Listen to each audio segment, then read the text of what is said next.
반갑습니다. 주식탐구생활 전재인입니다. 이 영상을 녹화하는 날짜는 2022년 12월 3일 토요일자고요. 이번 시간에는 울산 앞바다에 대규모 해상풍력 발전을 추진한다는 소식으로 수십조 대박 기대감이 높아지고 있는데요. 풍력 관련주인 CS 윈드에 대해서 점검해보는 시간을 갖도록 하겠습니다.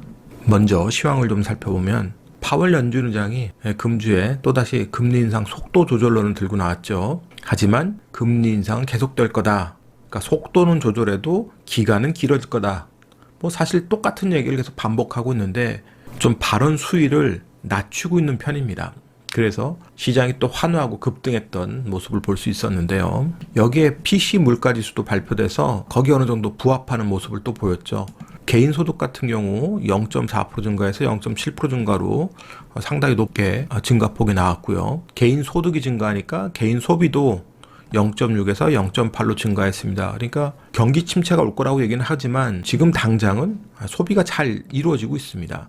물가지수 보면 PC 물가지수가 전월 대비해서 0.3으로 동일했고요. 근원 물가지수가 0.5에서 0.2로 낮아지면서 시장은 또 굉장히 긍정적으로 작용을 했던 거고요. 전년 동기 대비해서도 6.3에서 6.0 헤드라인 수치도 역시 낮아졌고 5.2에서 5.0으로 근원 물가지수도 낮아졌습니다. 그래서 우리 시간은 이제 금요일 저녁에 나올 고용지표가 제일 문제였었는데 고용지표는 시장이 우려할 수준으로 다시 나왔어요. 시장의 전망치가 20만 건을 좀 상회하는 수준이었었는데 26만 건이 넘었죠. 26만 3천 건 나왔고요. 실업률이 3.7%를 찍었습니다. 지난번하고 똑같죠. 그러니까 연준이 금리 인상을 멈추고 금리 인하까지도 가려면 비농업 부문의 고용 건수가 10만 건 정도로 떨어져야 된다. 그리고 실업률도 5% 수준이 넘어야 된다. 이런 것이 지금 시장의 전망이란 말이에요. 그런데 그것과 비교해 보면 지금 노동시장은 상당히 뜨거운 시장입니다. 반면에 노동 참여율은 감소했어요. 연준이 바라는 것은 노동 참여율이 증가해서 임금의 인상률이 떨어지고 그러면서 전체적인 인플레이션이 완화되는 그런 모습을 원하고 있는데 시간당 임금은 계속 증가하고요. 그 증가폭도 연준이 원하는 것은 0.2% 이하이길 바라고 있습니다. 그런데 이번에도 0.6% 수준이 나왔죠. 그러니까 연준의 마음에는 아직 금리 동결이라든지 금리 인하는 갈 길이 먼 거죠. 네, 그렇지만 시장은 계속 호재를 찾으려고 애쓰다 보니까 가계 실업률이 높아졌다. 이런 소식이 나오면서 반등을 시도했습니다. 그런데 채권 시장의 흐름을 보면 10년 만기 미국채가 고용지표 소식이 나오고 3.6%를 살짝 돌파했다가 시간이 갈수록 점점 떨어져가지고 3.5%를 깼어요. 그런데 여기서 왔다 갔다 박스권으로 움직이는 게 좋지 만약에 급하게 조정이 쭉 깊어진다 그러면 이건 오히려 경기 침체 신호로 받아들일 수가 있습니다. 그러니까 채권의 금리가 낮아지게 되면 채권의 가격은 높아진단 말이에요. 그러면 채권 투자자 입장에서는 주식을 빼서 채권으로 이동하게 될 수 있다는 거죠. 채권에서 수익이 안정적으로 날 수 있으니까. 그런데 이렇게 금리가 너무 빠르게 낮아지면 시장이 반영하면서 움직이는 거기 때문에 다시 또 변동성은 굉장히 커질 수가 있습니다. 주식시장에서. 그러니까 여전히 만만치 않은 시장이 될 거예요. 자, 오늘 시장 나스닥 같은 경우 개파락 출발했습니다. 11,300에서 출발해서 종가상으로는 11,460대까지 찍었으니까 양봉으로 잘 마감이 됐어요. 그렇지만 여전히 불안정한 흐름을 보이고 있습니다. 어떻게든지 간에 지금 호재를 찾으려고 애를 쓰고 있어요. 그런데 정말 시장이 환호할 수준의 뭔가 재료가 나오지 않으면 가파르게 치고 가거나 그러진 못할 겁니다. 기술적으로 계속 반등은 추가적으로 할 수 있어도 올라오면 다 두들겨 맞는 자리고 두들겨 맞는 자리잖아요. 그럼 이런 자리들을 추세적으로 돌파해 나가려면 뭔가 모멘텀이 필요할 겁니다. 자, 우리 시장 같은 경우는 환율이 급락해서 1,300원을 깼는데도 불구하고 환율이 너무 가파르게 급락하니까 차익 실현을 좀 일부 하는 모습입니다. 그래도 일단은 다행스럽죠. 환율이 1,300원대를 깨고 좀 안정적 흐름이 나오면 좋겠는데 앞으로 또 달러의 흐름하고 어느 정도 연결이 되겠지만 우리 시장 자체를 놓고 보면 만만치가 않을 수 있어요. 자, 시장은 앞전의 고점에 매물을 맞는 모습입니다. 자, 앞전에 고점에 매물 맞고요. 거래량은 지금 감소하는 추세죠. 그래서 올라오면 쉽지 않은 그림이 또 될 거예요. 그러니까 떨어지면 저점에서 잘 매수할 수 있는 종목들을 고르는 게 좋고 올라오면 역시 분할 매도하면서 수익을 챙겨야 될 겁니다. 더욱더 이제 앞으로 힘들어질 수 있는 것은 무역 수지가 우리가 8개월 연속 적자예요. 그리고 적자폭도 커지고 있고 누적이 426억 달러나 됩니다. 그리고 내년도도 만만치가 않은 게 2021년도에는 추세적으로 수출이 증가했었죠. 그런데 2022년에는 추세적으로 지금 수출액이 감소하고 있습니다. 전년 동월 대비로 보면 계속 증가폭이 줄어서 이제 마이너스권으로 진입했잖아요. 수입액도 마찬가지로 2021년에는 쭉 증가하다가 2022년에는 정점을 찍고 이제 감소합니다. 그러니까 수출도 줄고 수입도 준다는 것은 그만큼 우리 시장이 경기 침체를 먼저 나타낼 수 있단 말이에요. 그래서 여전히 불안 요소가 있고 특히 반도체 감소가 우리에겐 좀 뼈아프죠. 무려 29.8%가 감소했고 석유화학도 26.5% 감소했습니다. 그나마 자동차하고 자동차 부품이 선방을 좀 했기 때문에 그렇지 이것마저도 좋지 않았다 그러면 상당히 어려웠을 거예요. 그런데 무역협회에서 전망하는 것은 내년도 무역 적자도 우리는 감소할 수밖에 없을 거다. 이런 전망이 나오고 있습니다. 그러니까 그동안은 세계화 시장 속에서 우리가 그 세계화의 혜택을 받다 그러면 이제 세계화의 종말을 고한다 그러면 우리나라가 가장 불리할 수도 있습니다. 그래서 시장 전체가 좋아진다는 것보다는 우리나라는 굉장히 선별적인 업종별 투자를 해야 될 겁니다. 굉장히 어려운 시장이 앞으로 전개될 가능성이 많아졌죠. 그래서 그런 것들에 대한 대비를 계속 해야 될 겁니다. 그럼 오늘 주제인 CS 윈드에 대해서 살펴보죠. 자, 한국경제신문의 보도 내용 중에서 울산 지역경제에 관련된 내용인데요.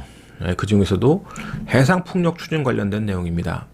글로벌 에너지 기업인 쉘이 가장 먼저 지금 앞서 나가는 그런 모습인데요.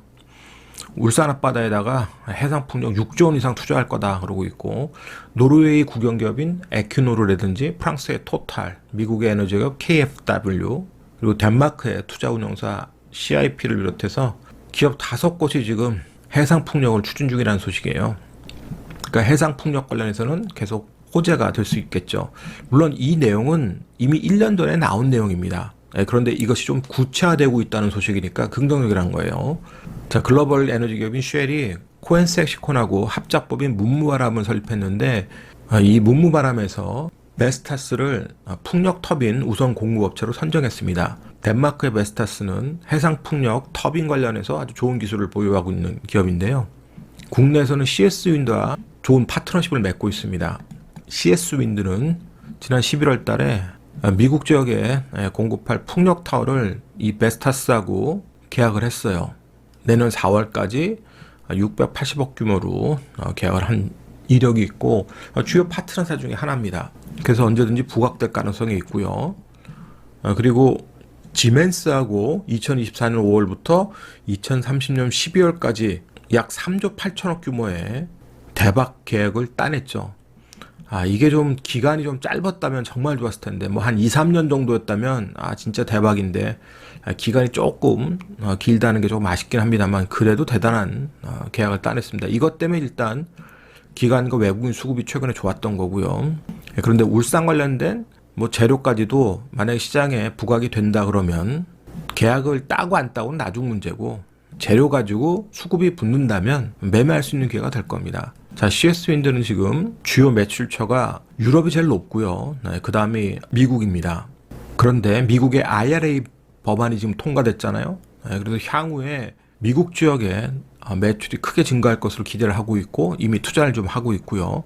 2030년에 15억 달러까지 연간 매출이 증가할 전망입니다. 근데 이건 뭐 먼 얘기니까 그때 가봐야 또 아는 거고요. 단지 지금은 이런 것들이 반영되면서 주가가 이미 움직였다는 거예요. 그래서 지금 뭐 큰 수익을 원해서 투자한다는 게 아니라 수급 보면서 매매하자는 거죠.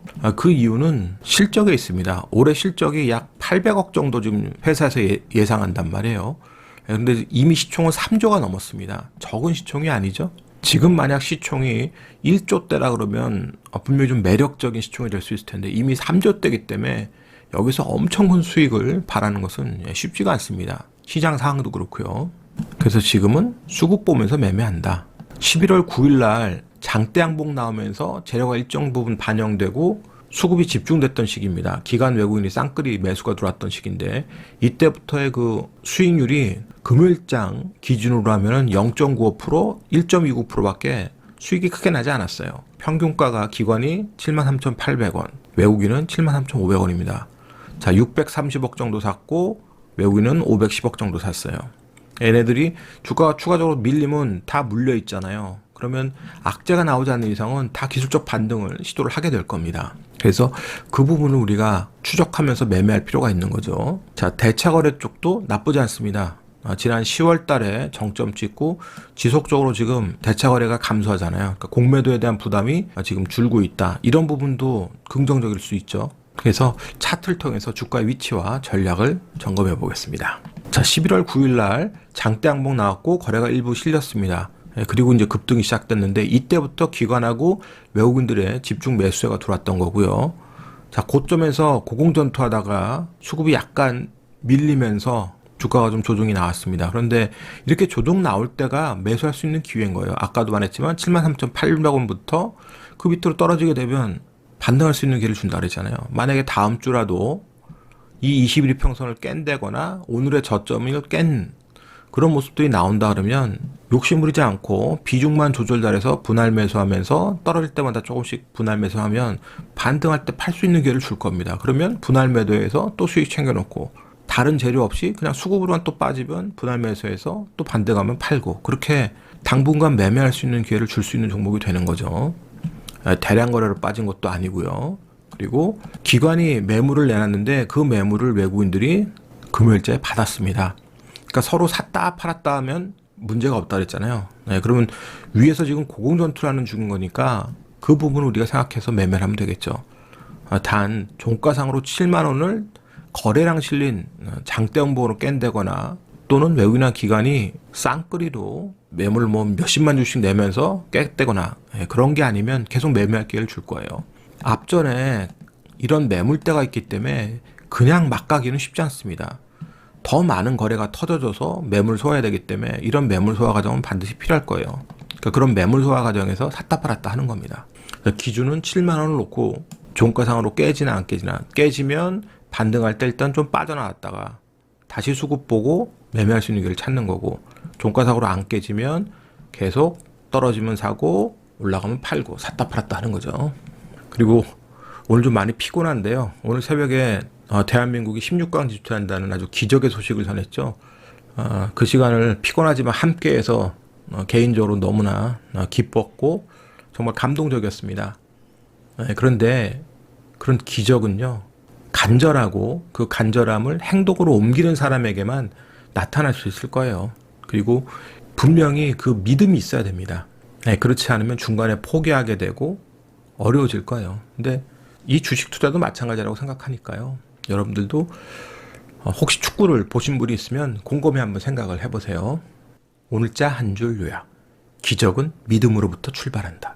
이 영상이 도움이 됐다면 좋아요, 구독하기 부탁드리고요. 저는 다음 시간에 또 뵙도록 하겠습니다. 고맙습니다. 천지인이었습니다.